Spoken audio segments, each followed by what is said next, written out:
DNA में हमारी अगली खबर भारत के इतिहास से जुड़ी उस घटना से संबंधित है जिसके बारे में आप में से ज्यादातर दर्शकों ने अपने स्कूल लाइफ के दौरान किताबों में पढ़ा होगा। हालांकि स्कूल में पढ़ी इतिहास की किताबों और उसमें बताई गई घटनाओं पर वक्त की धूल चढ़ने लगती है और लोग अक्सर उन ऐतिहासिक घटनाओं को भूल जाते हैं। लेकिन हमारा मानना है कि किसी भी समाज के लिए इतिहास का महत्व अमूल्य है। इसलिए आपने ध्यान दिया होगा कि हम डीएनए में अक्सर ऐतिहासिक महत्व से जुड़ी खबरों को प्राथमिकता देते हैं और उन्हें आधुनिक संदर्भ में दिखाते हैं ताकि आपका ज्ञानवर्धन हो और आपके अंदर गर्व की भावना आए। ऐतिहासिक महत्व से जुड़े हमारे फ्राइडे स्पेशल टेस्ट के केंद्र बिंदु में छाछरो है। हमारे युवा दर्शकों ने ये नाम शायद पहली बार सुना होगा और ज्यादातर बुजुर्ग दर्शकों को इस नाम के महत्व से जुड़ी बातें शायद अब याद नहीं होंगी। छाछरो पाकिस्तान के सिंध प्रांत के थार पारकर जिले में तहसील मुख्यालय है। यह राजस्थान के बाड़मेर से करीब 160 किलोमीटर की दूरी पर है और राजस्थान के गडरा रोड बॉर्डर से सिर्फ 70 किलोमीटर दूर है। आज से 45 साल पहले पाकिस्तान के इसी इलाके में घुसकर भारतीय सेना की पैराशूट रेजिमेंट ने सबसे बड़ी सर्जिकल स्ट्राइक की थी और इस युद्ध में भारतीय सेना का साथ दिया था उस वक्त के रॉबिन हुड कहे जाने वाले एक स्थानीय जागीरदार और डकैत बलवंत सिंह भाखासर ने, जिनकी कहानी आप में से बहुत सारे दर्शकों को पता नहीं होगी। दो मोर्चों पर लड़े गए 1971 के युद्ध में राजस्थान की सीमा पर जयपुर के पूर्व महाराजा स्वर्गीय ब्रिगेडियर भवानी सिंह के नेतृत्व में पाकिस्तान के सिंध प्रांत के 3600 वर्ग किलोमीटर के इलाके पर कब्जा किया गया था। इसमें तहसील मुख्यालय छाछरो भी शामिल था, जहां पाकिस्तानी रेंजर्स का एक मुख्यालय था। यह भारतीय सेना की एक ऐसी सर्जिकल स्ट्राइक थी जिसके बारे में थोड़ी बहुत जानकारी तो उपलब्ध है, लेकिन इसका कोई वीडियो सबूत मौजूद नहीं है। छाछरो पर हुई सर्जिकल स्ट्राइक एक टॉप सीक्रेट मिशन था और आपको जानकारी दे दूं कि सर्जिकल स्ट्राइक की तस्वीरें सार्वजनिक नहीं की जाती और 1971 में भी पैरा स्पेशल फोर्सेज ने, जिसे उस समय कमांडो बटालियन कहा जाता था, उसकी स्ट्राइक को टॉप सीक्रेट रखा गया था। छाछरो पर कब्जे की लड़ाई 7 दिसंबर को शुरू हुई थी और 10 दिसंबर 1971 को खत्म हुई थी। यह भारत की बहुत बड़ी जीत थी और इस जीत के दो हीरो थे।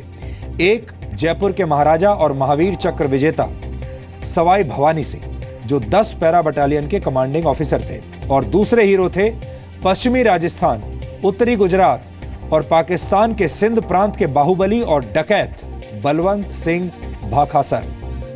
बलवंत सिंह कई गांवों के जागीरदार थे, लेकिन उनके काम करने के तौर तरीकों पर प्रशासन को ऐतराज था। उन पर 60 और 70 के दशक में कई हत्याओं और लूटपाट के आरोप थे और कई मुकदमे भी उन पर दर्ज थे। 1971 के युद्ध के दौरान भारतीय सैनिक सिंध में फैले थार के रेगिस्तान की भूल भुलैया और गुप्त रास्तों से बिल्कुल अनजान थे। ऐसे में लेफ्टिनेंट कर्नल भवानी सिंह ने डकैत बलवंत सिंह से मदद मांगी। बलवंत सिंह पाकिस्तान सीमा के 100 किलोमीटर के दायरे से बहुत अच्छी तरह वाकिफ थे। बलवंत सिंह पाकिस्तान के सिंध प्रांत में अक्सर आते जाते रहते थे, इसलिए उन्हें पाकिस्तान के उस इलाके के हर मोड़ और रास्ते के बारे में पूरी जानकारी थी। सिंध में रहने की वजह से बलवंत सिंह के स्थानीय लोगों से अच्छे संपर्क और संबंध हो गए थे और वो भी उनकी मदद के लिए हमेशा तैयार रहते थे।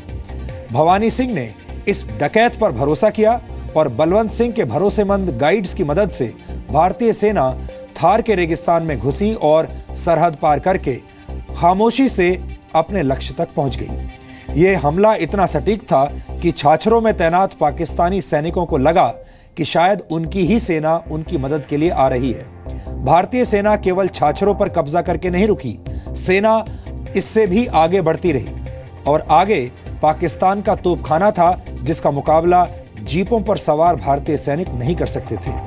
इसके लिए भारतीय सैनिकों ने एक ऐसी चाल चली जो पूरी तरह कामयाब रही और इस चाल के बारे में भी मैं आपको आगे बताऊंगा।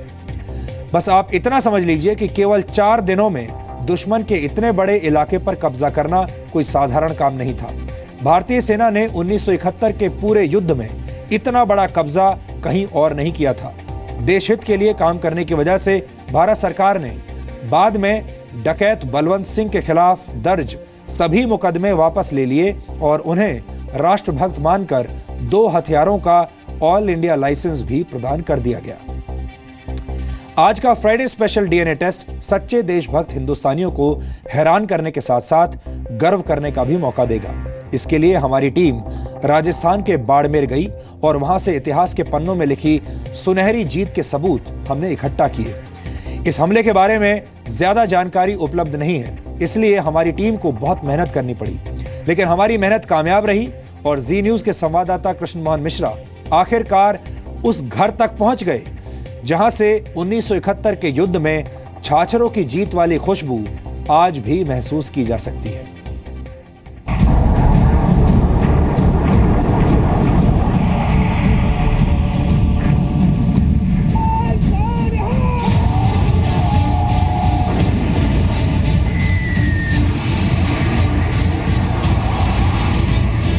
पैंतालीस साल पहले हुई एक सर्जिकल स्ट्राइक की कहानी सुनाते हैं।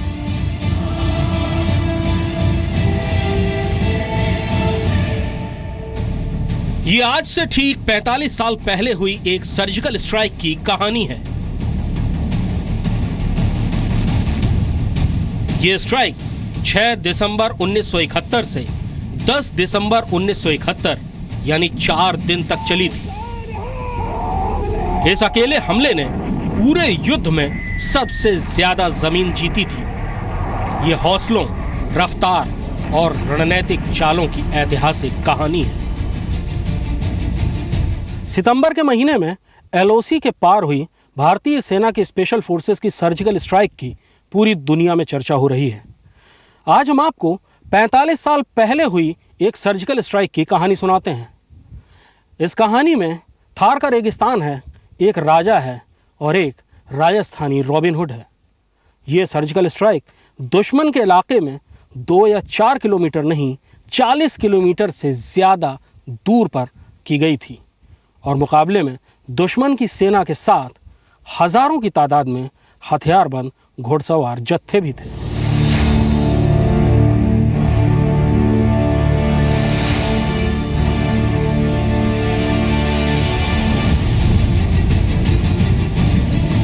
थार रेगिस्तान के बीच से भारत और पाकिस्तान की सरहद गुजरती है। सरहद के इस पार राजस्थान का बाड़मेर और दूसरी ओर सिंध का थार पारकर इलाका है। यही इलाका 1971 की जंग में एक दुस्साहसी कार्रवाई का गवाह बना। यहां 10वीं पैराशूट रेजिमेंट ने दुश्मन के इलाके में 4 दिन तक दिन रात जंग करके पाकिस्तान के 3600 वर्ग किलोमीटर इलाके को छीन लिया। 3 दिसंबर को पाकिस्तान ने भारत के ऊपर हवाई हमला कर युद्ध की शुरुआत कर दी।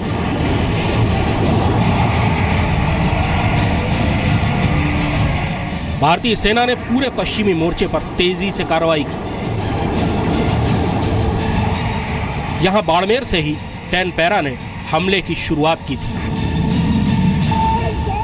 और 4 दिन बाद पाकिस्तानी रेंजर्स की 2 बटालियनों को हराकर 17 युद्धबंदी और भारी मात्रा में पाकिस्तान के जंगी साजो सामान के साथ बाड़मेर से ही भारतीय सीमा में दाखिल हुई थी।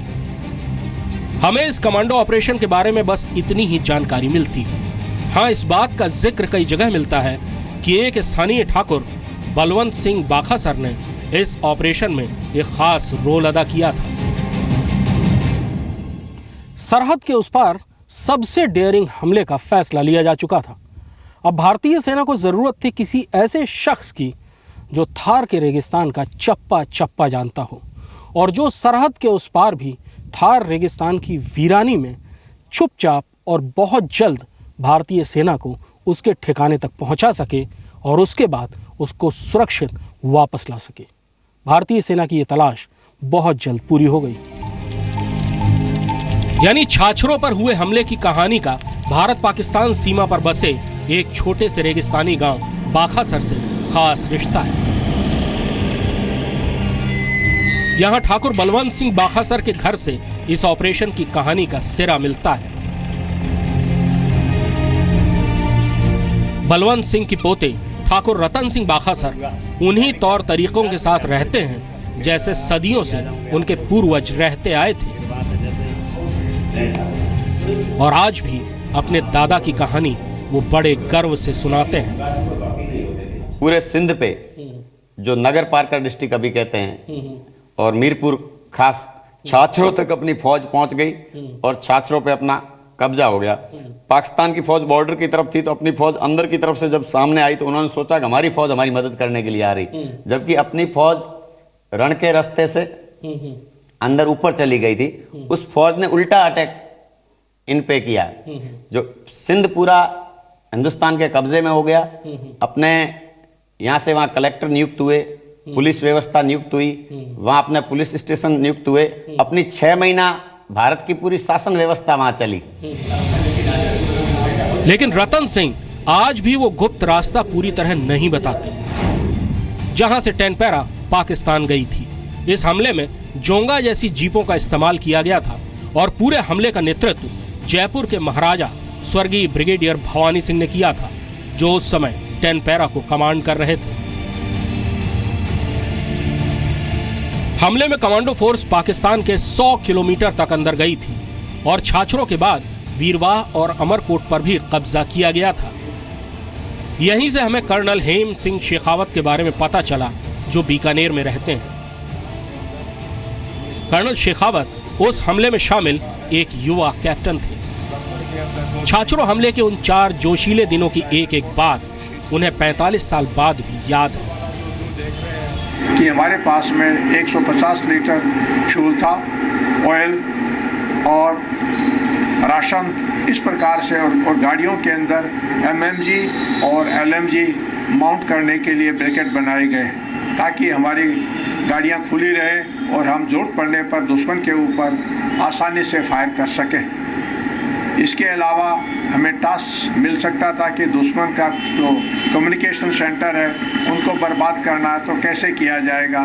तो हमारे जवानों को, अफसरों को एक्सप्लोजिव के बारे में एक्सटेंसिव ट्रेनिंग दी और भिन्न भिन्न प्रकार की जो माइंस थी उनके बारे में जानकारियाँ दी, और हमें लिम्पिड माइन जो लो के नीचे या अंडर गाड़ी के नीचे वो फिट की जा सकती है शंभू के सहारे, उसको लिम्पिड माइन कहते हैं, वो भी हमारे लिए प्रिक्योर की गई। तेजी से घुसने के लिए कमांडोज के पास 45 जोंगा जीपें थी। हर जीप को खास इंतजाम करके 150 लीटर डीजल स्टोर करने के काबिल बनाया गया। हर सैनिक के पास 10 दिन का राशन था। बेहद खामोशी से बलवंत सिंह बाखासर के गाइड्स के साथ टेनपेरा ने 7 दिसंबर को छाछरों पर कब्जा कर लिया। पाकिस्तानी रेंजर्स की एक पूरी बटालियन ने मैदान छोड़ दिया और टेनपेरा ने साजो सामान और पाकिस्तानी युद्धबंदियों को अपने अधिकार में ले लिया। अगले दिन आगे बढ़ने की तैयारी थी, लेकिन आगे पाकिस्तान की तोपें मोर्चों पर जमी थी और कमांडोज के लिए 1 इंच भी बढ़ना नामुमकिन था। यहां एक शातिर चाल चली गई। हमने 5-6 गाड़ियों के साइलेंसर हटा दिए और उनको मैन्योर करने लगे, तो उससे ऐसा लग रहा था दुश्मन को कि बड़ी तादाद के अंदर टैंक आ रहे हैं, तो उनके अंदर खलबली मच गई। दूसरा, हमने हमारी तरफ से उनके ऊपर एलएमजी एमएमजी से फायर खोल दिया और साथ के अंदर ये जो गाड़ियों का जो साइलेंसर हटाया हुआ था उनका भी मैन्योवर से उनके ऊपर बहुत प्रभाव पड़ा और वो अपनी पोस्ट को खाली करते हुए पीछे हट गए। चाल कामयाब हो गई। वीरवाह और आसपास के इलाके में तैनात पाकिस्तान की पूरी बटालियन के पैर उखड़ गए।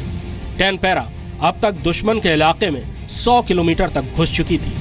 कब्जा किए हुए इलाके को सुरक्षित बनाने के लिए तब तक भारतीय सेना की दूसरी टुकड़ियां पहुंचने लगी थी।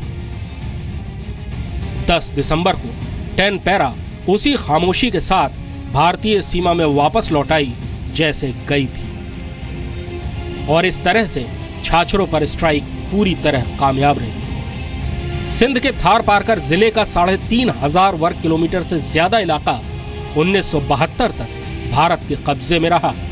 छाछरों को भारतीय पोस्टल इंडेक्स नंबर दिया गया 344503।